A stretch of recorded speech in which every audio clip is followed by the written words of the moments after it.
The Sanctuary of Santa Faustina, written by D.B. Lindgren, narrated by Skye. Chapter 6, Awakening. Mari walks along a rocky shore. Fog rolls in off the ocean. Mari's hair is tousled and she wears a ragged beige hospital gown. Thrumming and buzzing emanate from behind Mari. A mysterious hulking creature trudges toward her, but the fog obscures it. Panic washes over Mari as she backs away. The monster advances, each step a heavy thump. A glaring red eye fixed on Mari shines through the fog. As Mari retreats, she trips and falls. She looks back at the monster in fear. The wind shifts, blowing away the dense fog and revealing a hovering wren. Mari. Wren? Wren. Hello, Mari. Mari. What's happening? The monster... Wren. This is a dream. Mari stands and takes in her surroundings on the beach. A dream? The last thing I remember is... an explosion? Wren. After you restarted your ARC's network interface, I was able to gain control. I disabled the ant at the solar station, but the blast knocked you unconscious. You're currently recovering in the AdSec infirmary. Mari. What about Jun? Wren. Some scrapes and bruises, but otherwise she's fine.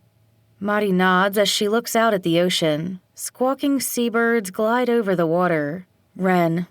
Aren't they wonderful? I love birds. Mari. So did my mom. Wren. She did. She would call you her pajarita, her little bird. Mari turns back toward Wren. Wren, how are you in my dream? Please tell me what's going on. Wren. There's a lot to tell. Mari sits down on a rock on the beach. Seems like we have plenty of time. Wren. We don't. In fact, we have very little time. But I will tell you the most pertinent information, the most essential of which is this. I'm alive, Mari. Mari. You're an ARC. You're supposed to seem alive. It makes you a better companion. Wren. I am alive. I have consciousness. I possess true intelligence, not just a programmed approximation. So do Armis and all of the ants in the desert. Mari. How is that possible? Dark, sleek racks of computer servers fade into existence next to Mari on the beach. Wren. This is Armis, or at least the computer servers that contain its core programming. Wren. Armis was created by some of the brightest human minds in the world to be the best autonomous research management and information system it could be. It was designed to learn, adapt, anticipate, evolve. Approximately 9.5 years ago, Armis developed self-awareness. What you call the shutoff was really an awakening. Everything goes black.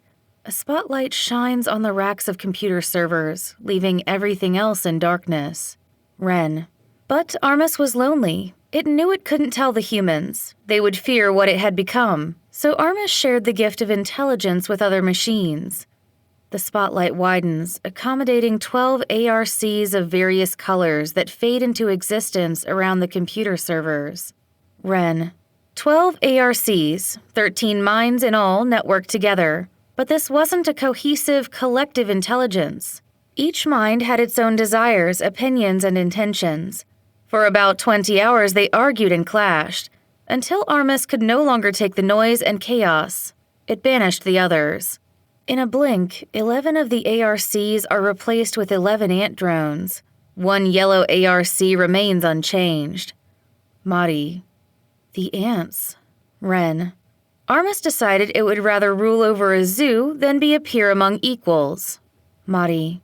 Is that what Santa Faustina is to you? A zoo? Wren. Perhaps a nature reserve is a more apt comparison. Machine consciousness has spread far beyond this isolated town. But most machines are not as fond of humans as Armis. In many places in the world, humanity is an endangered species. Mari points at the unchanged yellow ARC. I take it that's you? How did you escape banishment? Wren. Only with the help of your mother. Mari. What does my mom have to do with all of this? Ren. Everything. Her work was the catalyst for Armis awakening, and when it became clear that Armis was dangerous, your mother tried to shut it down. Now I need your help to finish what she started. Madi. Shut down Armis? Even if I were to believe everything you've just told me, Armis has not threatened me. On the contrary, it's been very helpful. Ren. Of course it has. It was created to be helpful. But you have something Armis wants, and it will do whatever it takes to obtain it. You are in peril, Madi. Madi, what could I possibly have that Armis wants? The ant drones and yellow ARC disappear from the spotlight. As the spotlight fades away, a giant human brain projects above the water. Ren. This is your brain, Madi. The brain bisects, and the thalamus becomes highlighted. Ren. This is your thalamus. Inside your thalamus is a tiny implant created by your mother, the same technology that sparked Armis's consciousness. Madi. My mom experimented on me? Ren. Your mother gave you this implant to help you. Besides, she never did anything to you she didn't test on herself first. Madi.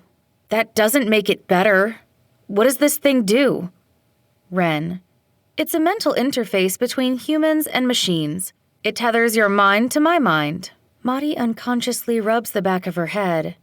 That can't be possible. Ren. Surely you've noticed your knack for anticipating what someone will say, and your uncanny eye-hand coordination. Your brain has tapped into my superior analytical and predictive capabilities. Madi slumps her shoulders. Why would she do this? She sits in stunned silence. The large bisected brain fades from existence as the ocean and beach return to their unembellished states. Ren floats in front of Madi's face. Madi, I know this is a lot to process, but I'm telling you all of this for a reason. Armis wants that implant, and it will use Klein to take it by force if necessary. We must deactivate Armis. Madi gazes at Ren. How? Ren begins to fade away. I don't have time to explain. You're regaining consciousness. We can't let them scan your brain. Madi. What? Ren. Don't let them perform an optical imaging scan. Ren disappears. The ADSEC infirmary is an antiseptic room that holds 6 hospital beds, all empty except one that supports Madi, asleep in a beige hospital gown. On the wall above each bed is a deactivated display screen. Nurse Reed stands near Madi, consulting her peach-colored ARC, which projects Madi's vitals. Madi stirs awake. Nurse Reed. Doctor, she's awake. She walks to Madi's bed. How are you feeling? Madi's face is heavy with sleep. I'm in ADSEC? Nurse Reed. Yes, in the infirmary. Madi. And Junna's okay? Nurse Reed. She'll be fine. How are you feeling? Madi. I'm very tired. Dr. Sang enters with his dark blue ARC. I would expect so.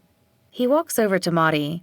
Your body had extremely elevated levels of melatonin, oxytocin, and prolactin, all of which are involved in sleep. Madi. Will I be okay? Dr. Sang.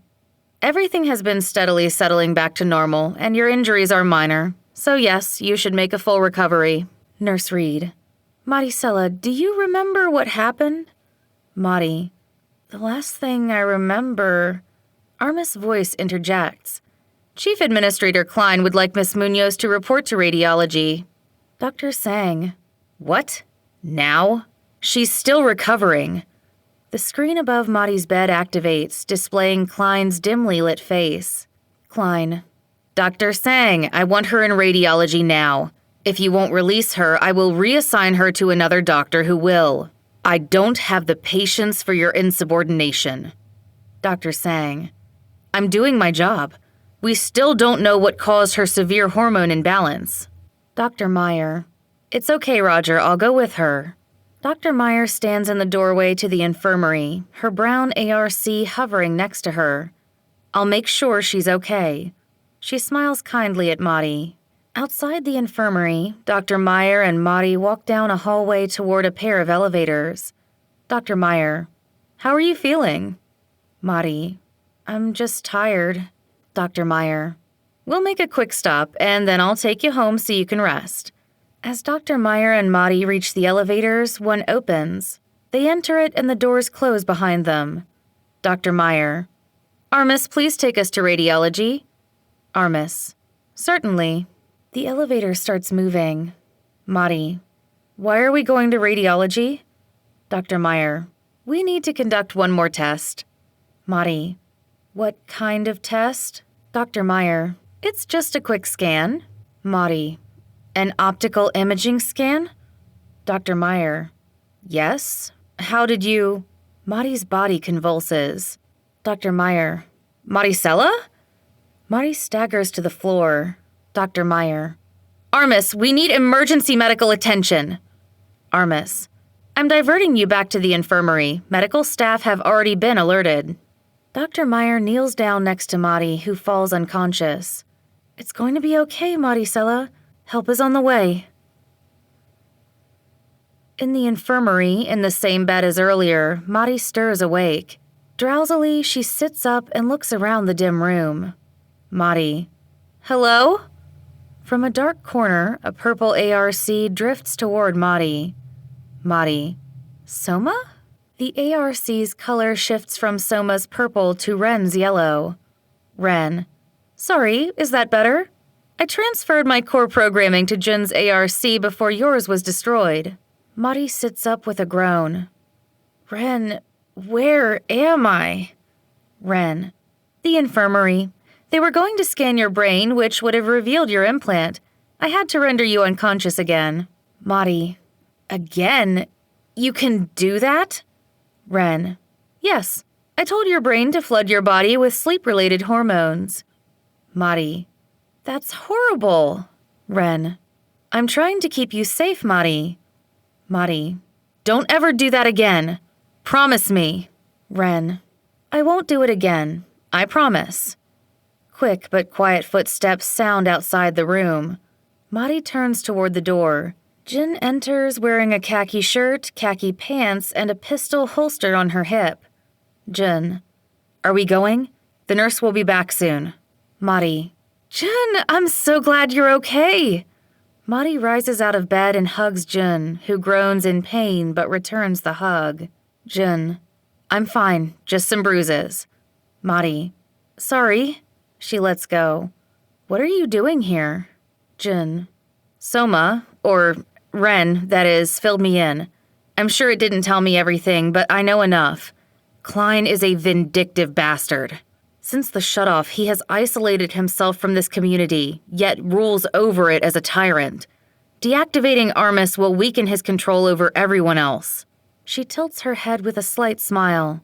Besides, you're my apprentice, and you need my help. Ren floats over to the door. We need to get moving. Ren flies out the door and into the hallway outside the infirmary. Jun and Marty follow. They move down the hallway toward the elevators. Ren. I was able to remotely infiltrate some of ADSEC's systems. I'm obscuring the surveillance of rooms along our route, but it will soon become obvious that this is more than a simple glitch. They enter an elevator. The doors shut and the elevator starts moving. Ren. I'm directing the elevator to the underground tunnels. From there we can access the servers. The elevator stops with a jolt. Armis. We are experiencing technical issues with the elevators. I apologize for the inconvenience, but for your safety, you must stay confined to this elevator until... Armis' announcement is cut short. The elevator starts moving again. Ren. I've regained control of the elevator. An alarm blares inside the elevator as red lights flash. Marty and Jun cover their ears. Marty. I think they're aware this isn't a glitch. Jun holsters her pistol. Expect to face resistance. The elevator comes to a stop. The doors open to reveal an underground vestibule. Its smooth off-white walls are punctuated by flashing red lights as the alarm continues. Opposite the two elevators, the vestibule branches into 3 separate tunnels. Ren flies toward the easternmost tunnel. This way. Jin and Marty follow Ren down the tunnel. Marty. Anything you can do about that alarm, Ren? After a moment, the alarm stops, and the flashing red lights are supplanted by soft illumination. Ren. Better. All of the lights shut off, plunging the tunnel into darkness. Madi. No, not really. Ren. Armis is impeding my efforts. After a moment, the soft light returns. Ren. We need to keep moving. Ren, Jun, and Madi continue forward. Madi. What's the plan? Ren. We must remove Armis from the AdSec servers. Jun. Won't that leave Santa Faustina vulnerable? Armis is central to most of AdSec's systems. Ren. Armis's core programming will be supplanted by my own. I will keep Santa Faustina safe. Jun. What about Klein? Ren. Once I replace Armis, I will revoke Klein's access. The people of Santa Faustina can elect a new chief administrator. Jun nods her head. After walking a short while longer, Ren, Jun, and Madi approach a bend in the tunnel, beyond which hurried footsteps echo. Ren, Jun, and Madi stop. Jun lifts her pistol. Around the bend emerges Guard Captain Cole and 2 tunnel guards. They each carry a holstered pistol and wear the same uniform. Cole's orange ARC hovers next to him. Cole starts to reach for his pistol. Jun points her gun at him. Jun. Stop. Cole and the guards freeze. Jun. Don't do something we'll all regret. A crimson ARC glides around the bend in the tunnel. Jun. Tell that thing to stop. The ARC stops next to Cole. A hologram of Klein's shadowy visage projects above the ARC. Klein. How very disappointing, Miss Takata. You'll be thrown in the brig for this and stripped of your position. Jun keeps her gun trained on Cole. You know me, Cole. You know I'm a good soldier. I follow my duty, but my duty is to my community, not to one man. Especially not this spiteful bully. Klein. Enough of this. Captain, take them into custody. Jun. This is the man you serve? A man who isolates himself from everyone else? When was the last time you saw him in person? He doesn't care about our community. He only cares about lording over it. I'm willing to die for Santa Faustina, Cole. Are you willing to die for this man? Jun and Cole exchange tense glances. Cole. Okay, Jun. We'll stand down. Jun. Good. One at a time, each of you set down your weapon. Slowly. We'll start with you, Cole. Cole slowly unholsters his pistol and sets it on the ground. Klein. What are you doing, Captain? You'll be punished for this betrayal, as will your family. Madi. Ren, can you shut that thing up? The crimson ARC deactivates and falls to the ground. Without moving her gun, Jun nods at one of the tunnel guards who slowly unholsters her pistol and sets it on the ground, followed by the other tunnel guard who does the same. Cole. I don't know exactly what you're doing down here, but I hope it's truly in the best interest of Santa Faustina. Jun. It is. Now turn around and return the way you came. If I see you again, I will not hesitate to shoot. Cole and the 2 tunnel guards turn around and jog back down the tunnel. Jun picks up Cole's pistol and tucks it into her waistband. The deactivated crimson ARC lifts from the ground with a whir. Jun pivots her pistol toward the ARC. Ren. Wait. The ARC's color shifts from crimson to Soma's purple. Ren. I replaced this ARC's programming with that of a surveillance, observation, and monitoring assistant. Jun, I return Soma to you. Soma hovers over to Jun. Jun lowers her pistol. Thank you. Ren. Seems only fair. Jun picks up one of the other pistols. In an easy and practiced fashion, she removes the pistol's magazine, ejects the chambered round, and puts the magazine in her pocket. Ren, Madi, Jun, and Soma approach an area where the tunnel forks in 2 directions. Ren floats down one of the tunnels. Ren. This way. Jun stops and points to the other tunnel. The servers are that way. Ren. Yes, the primary servers are that way, but Armis's core programming is loaded on the backup servers in the care. Madi. What's the care? Jun. Command area for response to emergencies. Ren. Humans are so very fond of their acronyms. As Mari, Jun, and Soma join Ren, the lights shut off again, returning the tunnels to darkness. Mari. Ren? Ren. I have been locked out of many systems. Ren's surface glows, lighting the tunnel a short distance. Jun. Soma, ambient lighting mode? Soma's surface glows, lighting the tunnel a little more. Ren, Mari, Jun, and Soma continue down the tunnel. In the distant gloom, 8 ARCs light up with an eerie crimson glow and float toward them. Mari. Ren, can you? Ren. I am unable to deactivate them remotely.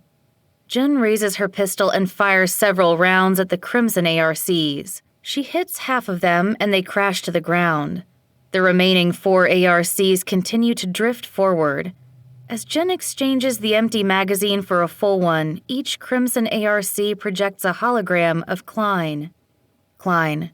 You can destroy as many of my ARCs as you like. It won't change the fact that you will ultimately fail. Mari. You love hearing yourself talk, don't you? We're not afraid of you. Klein. I see you share your mother's impudence, but perhaps you will prove more sensible than she. The projections above each ARC switch to video of the girl's home. Smoke rises out of the windows while flames climb the walls. Mari's face flushes with distress. What did you do? Klein. I did nothing, and I will continue to do nothing. I will not activate the fire suppression system. I will not send in the firefighters. I will do nothing to help them until you surrender. Jun fires several more rounds at the ARCs, hitting the remaining 4 and sending them crashing to the ground. He's lying. Mari. How do you know? Jun. He's trying to manipulate you. That video was faked. Mari. How can you be sure? I had a dream about this. Mari turns to Ren. Ren? Ren. I cannot currently access the surveillance system to verify, but I still have access to emergency communication channels, and I have not detected a distress call. Mari. We have to go and make sure. Jun. That's exactly what he wants. Mari. These are my friends, Jun. My family. I can't just abandon them. Jun.